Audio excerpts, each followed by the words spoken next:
Busted by the nanny cam what this federal law enforcement officer did in a 3-year-old girl's bedroom, cost him his badge and got him arrested. And his actions may be considered very disturbing by some viewers, so you may want to remove your children from the room right now. As ABC 15 investigator Melissa Blasius reports, the victim's family worries he could pose a danger to girls, especially since no one is supervising him.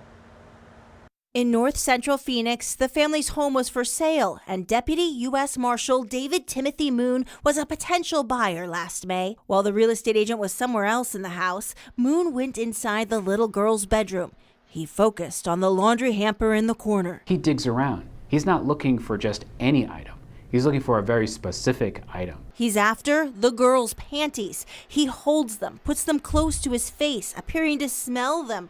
But one time wasn't enough. Minutes later, he returns to the room for a second round with the preschooler's dirty panties. It's a compulsion. We showed the video to forensic psychologist John De La Torre. He evaluates and treats sex offenders, though he's not involved in this case. This isn't someone who's unsure and needs to look around and tries to figure out, is this thing going to be what arouses me? Is this thing going to satisfy my arousal? He knows immediately. And Moon would have walked away clean, except for the little camera mounted near the ceiling.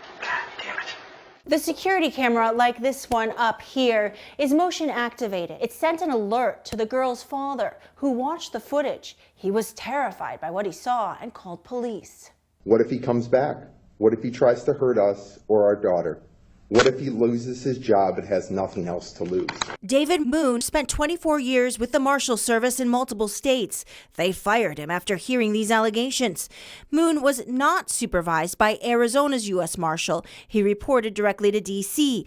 We asked them if Moon had any prior complaints. A spokesman told us they can't comment on personnel matters, but take all allegations seriously. Meantime, Phoenix police uncovered other red flags. According to the police report, a girlfriend said Moon heard police were looking for him, so he threw out his computer. She also said she discovered in his Gmail video of girls doing gymnastics in an email from him to himself. In court, Your Honor, this is by far the stupidest thing I've ever done in my life. Moon was originally indicted on 2 charges of felony trespassing with a sexual motivation, but he made a plea deal for 1 count of regular trespassing, a misdemeanor. The girl's dad spoke at sentencing last week. We're shielding his identity due to the nature of the crime. She was targeted by a very sick individual. The dad asked the court to order sex offender counseling for David Moon, or at least require a psychosexual exam. The prosecutor agreed. The actions by a defendant in this case show a need for evaluation, show a need for potential treatment, and that's going to go unnoticed, untreated if there's no evaluation done in this case. But Judge Catherine Cooper said no. Instead, she ordered Moon to serve 2 years of probation unsupervised in Texas.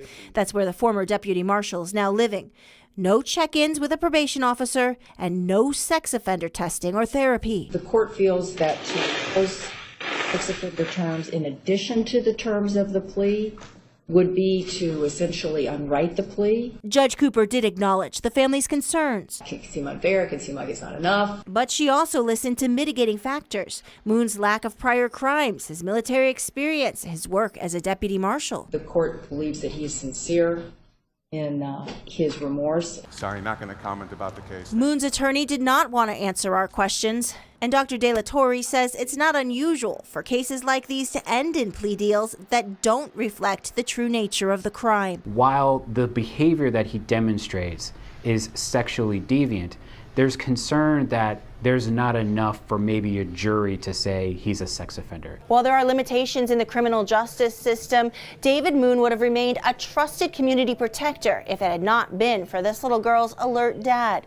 Moon has moved to the Dallas, Texas area, and we're told in 2 years he could apply for this conviction to be set aside, meaning that it would show the trespassing charge was dismissed.